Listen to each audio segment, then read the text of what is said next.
anyone could say that I am missing anything today based on my life before my wife. People believed that Noah Brown and the other individuals on the Alaskan reality TV show were ideal. They had no idea that conflicts were taking on both in public and behind closed doors. People believed it was all orchestrated though. The 5 Alaskan bush people whom Noah Brown detested the most, along with his reasons for doing so, will be discussed in this video. Rain Brown, the younger sister who lost herself, comes in at number 5. Noah Brown's newborn sister is named Rain Brown. She was the eccentric artistic soul of the Alaskan bush people, and she was once known as Merry Christmas Catherine Raindrop Brown.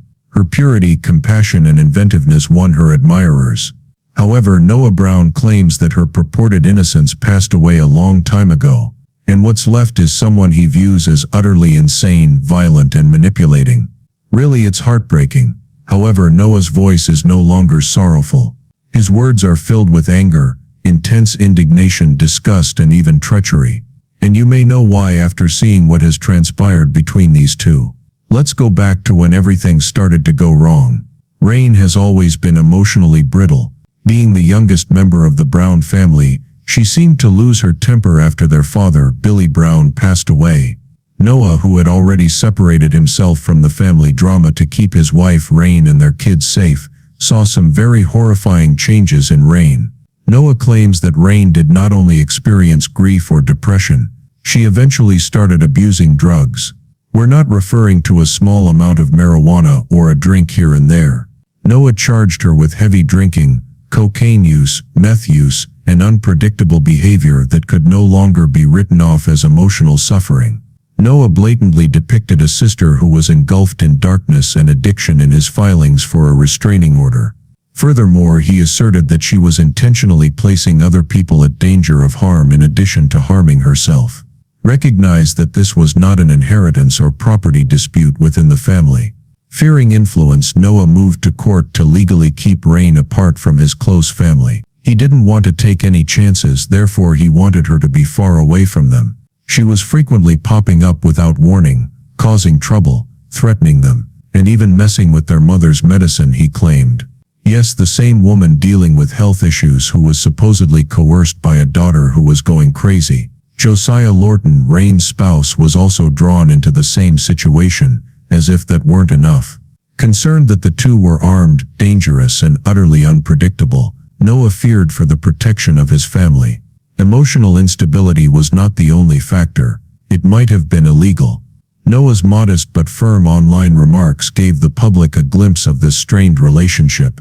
He wasn't evasive, and unlike many others, he didn't conceal himself behind complex metaphors or passive-aggressive Bible quotations. He wants nothing to do with her, he stated bluntly. Although Rain was still portrayed as the soulful, spiritual, nature-loving girl who loved horses and painted rocks, Noah's story off-screen presents a much more disturbing image of a woman who has abandoned all the values the family claimed to uphold. He doesn't trust her, and he's had enough.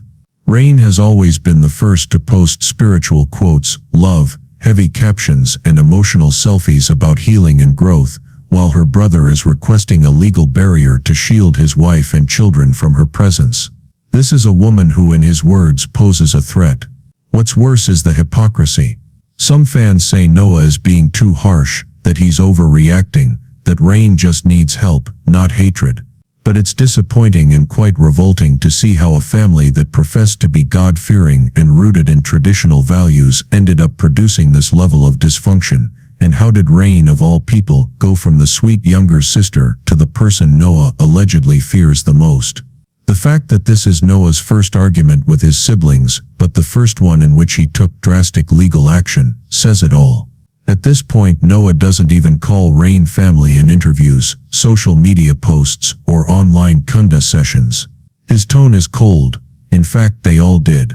It's not just Noah's word against hers. Whenever she's mentioned, he talks about her as if she were their mother's health. Her alleged irregular property visits and her refusal to admit the harm she's causing are not the actions of someone who is merely grieving.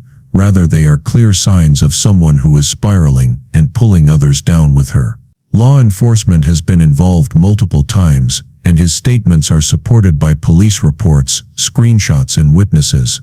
Noah's last remarks on Rain were the most impactful. This is not simply family drama, it is a full-blown domestic crisis playing out behind the scenes of a once-loved TV family. We're left with the remains of a sibling bond that broke in a very disastrous way, and as disgusting as it is to watch, it's even more disturbing to realize how long they tried to hide it under a facade of wilderness survival and family unity. I wish I could protect her from herself, but I have to protect my family first. That's not just sad, it's really damning. And if you thought that was the worst that could happen, wait until you hear who's next. Number 4 is Amy Brown, the matriarch who allowed the madness. Next up is Amy Brown, the mother, the iron-willed matriarch, the so-called pillar of strength, the woman who allegedly kept the Brown family together through cancer treatments, harsh winters, and bushfires.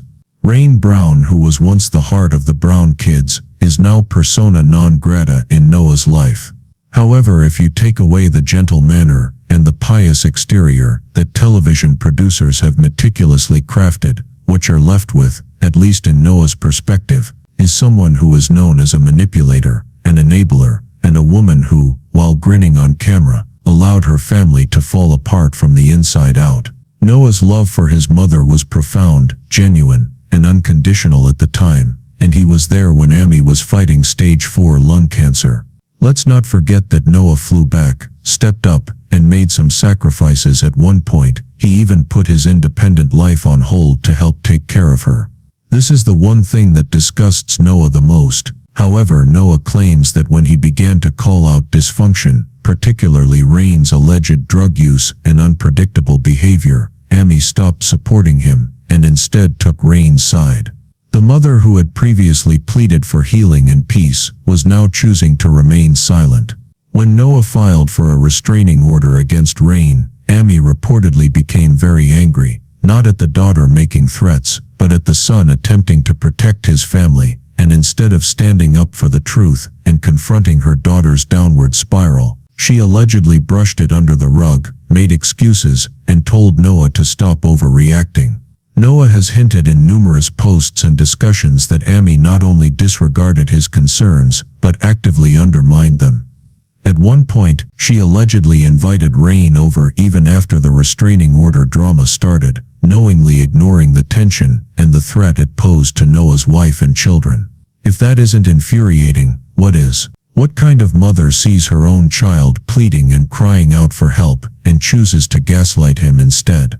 Let it sink in. Your son is attempting to defend his house, his wife and his children, and you, his mother, choose to allow the chaos rather than control it. That is not only a betrayal, it is a level of emotional sabotage that is extremely difficult to bear. Then came the accusations that left fans in shock. Noah claimed that Amy herself had begun to decline, both mentally and behaviorally, that she was not taking her prescribed medications as directed, that she was exhibiting signs of mental instability all the time, and that worse, that she was under Rain's influence, implying that she may have been engaging in drug use in the home, or at the very least ignoring it. The whole thing is hard to comprehend, heartbreaking, and disgusting. But here's the worst part, Amy didn't deny it at all. She didn't come forward to clarify, explain, or refute any of the claims that Noah made. Noah, the son who once battled to keep his mother alive, now publicly suggests that she's either a victim of manipulation or complicit in her daughter's spiral. Not a single word, not even a press release or post, and her silence said more than words could ever say. Some fans continue to defend me, claiming that she is grieving, ill, and confused, but grief and illness do not justify supporting toxic behavior, and Noah is done with it because he has witnessed it firsthand behind the scenes. Putting aside the slick editing and mellow music the Discovery Channel employed to hide the insanity, let's take a moment to discuss her public persona. To some Alaskan bush people fans, Amy Brown is essentially a perfect saint, the family's warrior mother and spiritual leader, but as more family drama comes to light, it's getting more difficult to reconcile that persona with the one Noah portrays. Amy didn't just let dysfunction flourish, she purposefully protected it, and in doing so she alienated the one son who dared to expose it. His version of her is one that avoids accountability, plays favorites and would prefer to maintain a collapsing fantasy than face the ugly reality that she helped create. In family systems like this, there is a word for mothers like Amy: enabler. The worst kind of enabler isn't the one who just ignores the issue. The irony was that Noah never sought to destroy the family. Instead, he wanted to save it, wanted the truth to be acknowledged so that healing could start right away, and became an enemy when he refused to keep quiet.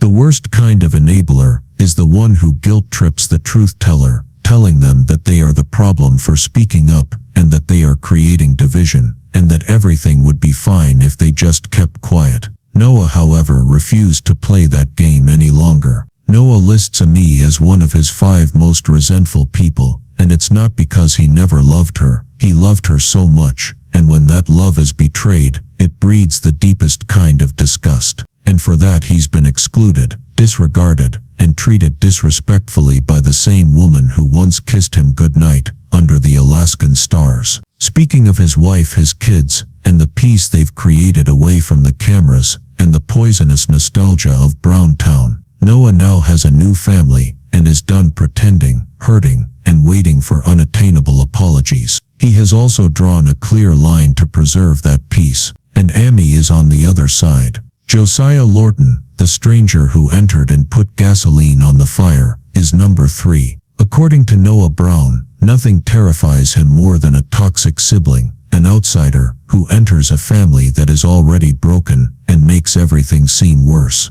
And that is precisely what Josiah Lorton did. In the background, far from the editing rooms of Discovery Channel, Josiah transformed into something much more sinister in Noah's life, but most Alaskan bush people viewers never really knew much about him. He appeared subtly, and without much fanfare, as Rain Brown's elusive husband, an off-screen character who mostly kept to himself. Let's call it what it is. Josiah did not simply marry into the Brown clan. He married into its chaos, and instead of helping Rain stabilize her mental health or recover from the addiction issues Noah has been yelling about for years, Josiah became her enabler, her shield, and co-conspirator. This was the last straw, the last person he ever wanted to be close to his family, and the man who, in Noah's words, was never supposed to be a part of this family. Things took a turn for the worse as soon as Josiah entered the picture. According to Noah, Josiah did not simply overlook Rain's destructive behavior, rather he joined her in it. He is accused of abusing heavy substances, such as alcohol and meth. These are not minor charges, rather they are the kinds of accusations that result in welfare checks, police reports, and legal investigations, all of which Noah started out of a desperate attempt to protect his mother, his kids, and himself. Just when you think things can't get any worse, a man you hardly know marries your unstable sister and moves in to allegedly arm himself, stockpile weapons, and stand guard against you like you're the threat. Imagine that you've already cut off a sister for her manipulation and threats, and you've pleaded with your mother to stop supporting her. That's precisely what Josiah means to Noah, a man who came into the family already tense, and who apparently brought a survivalist mindset driven by paranoia. Noah has repeatedly expressed his fear that Josiah possessed firearms, was emotionally unstable, and could be dangerous not only to Rain, but also to anyone who dared to confront her, including him. One of the most unsettling parts was when Noah revealed that Josiah allegedly obstructed medical care for Noah's sick mother, Amy. This was not just Rain spiraling anymore. It was Rain plus Josiah, a dangerous concoction of impulsivity, alleged substance abuse, and defiance. And the scariest part was that no one in the family seemed willing to stop. Not only was Rain allegedly mishandling Amy's medications and medical requirements, but Josiah was also involved. Fearful and frustrated, Noah filed for a welfare check on Amy and told the police about Josiah's presence and troubling behavior in the home. However, what really tipped Noah over the edge was the way Josiah meddled in family affairs that were never his to handle. It is not unusual for families to have problems with in-laws, particularly in high-stress situations like this one. Noah has stated on multiple occasions that Josiah, who was an outsider by all accounts, started to exert influence over how Rain communicated with the rest of the family, acting as a gatekeeper, controlling conversations, and even issuing threats. This is not just any awkward Thanksgiving dinner scenario, though Noah views Josiah as a direct and immediate threat to his mother, his kids, and the tenuous semblance of the Brown legacy. Noah still refuses to accept Josiah as anything more than a ring-wearing stranger. He is not, and never was, family in his mind. Josiah Lorton in Noah's world totally deserves that title. He may not be as well known to the public, but behind the scenes, he's one of the main reasons why Noah finally drew a line in the sand and walked away. He's just a toxic force that entered an already burning house, and instead of getting a hose, he lit another match. The second is Bear Brown, the hypocritical brother who talks about loyalty, but has no idea what it means. If anyone in the Brown family enjoys discussing loyalty, family, and sticking together through good times and bad, it's Bear Brown, the so-called king of extreme, who is constantly running through the woods without a shirt on and snarling about honor, loyalty, and survival. Bear has portrayed himself as the untamed defender of the Brown name for so many unbelievable years of his life, but when you take away the showmanship, what's left of him? To Noah Brown, it's just a loud, shallow echo of someone who has failed at the very principles he shouts about. Bear's mask began to come off as the cracks in the public image of the Brown family started to show, and Noah, the brother who always tried to avoid needless drama, has had enough. To put it simply, Noah is disgusted. Bear is an adrenaline-fueled brother with a relentless spirit and a deep love for his family. Disgusted by Bear's actions and inactions, by his lack of courage, silence, and willingness to intervene when it was most important, a closer examination of the hypocrisy reveals that Bear did not intervene or confront Rain when she was in danger, enmeshed in what Noah characterized as a dangerous concoction of alcohol, meth, and delusion, nor did he defend their mother. While Noah was filing restraining orders, reporting erratic behavior, and pleading with the family to wake up before something irreversible happened, Bear ignored it, labeling it a simple family conflict, and acting as though Noah was overreacting.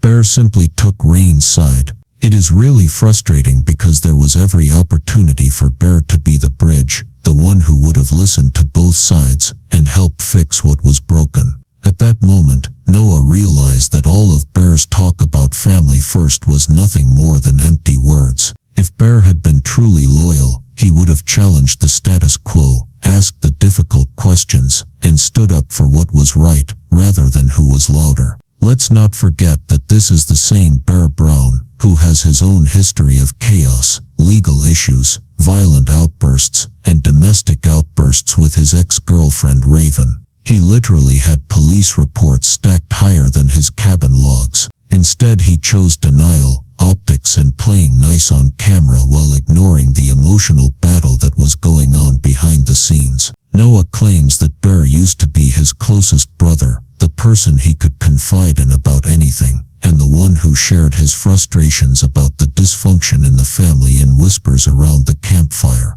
Noah never touched anyone or screamed for attention. Instead, he asked for accountability and received abandonment. It is that abandonment that hurts the most. However, when it came time to publicly express those truths, Bear retreated and acted as though nothing was happening. Worst of all, Bear took advantage of the fans, using them as a weapon to post ambiguous statements about how true families never leave, and how Rain and Josiah continued their downward spiral, while Emmy rotted in silence with no one doing anything to stop it. Noah has said things about Bear behind his back that he will never say in public, not because he is afraid, but because he still harbors a deep-seated sadness for the brother he once knew, the brother who fought with him, not against him, but who, in Noah's opinion, is no longer there, because he faded a long time ago. As of right now, Noah hasn't just severed his relationship with Bear, he has severed his hope, because when someone you once loved becomes involved in the issue,